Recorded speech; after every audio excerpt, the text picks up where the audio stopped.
మోసం చేయకుండా మనం ఉండాలండి, కానీ మోసగింపబడకుండా కూడా జాగ్రత్త పడాలి.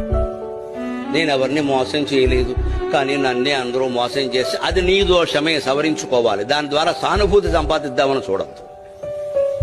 కలియుగంలో ఎప్పుడూ ధర్మం ఏమిటంటే మనం మోసానికి లోను కాకుండా ఉండాలి అంటే ఎదుటి వాళ్ళని మన పట్ల ఏం మాట్లాడుతున్నారో ఏం చేస్తున్నారో ఎప్పుడూ ఒక కన్నేసి ఉంచాలి. ఎవరిని పూర్తిగా నమ్మొద్దు.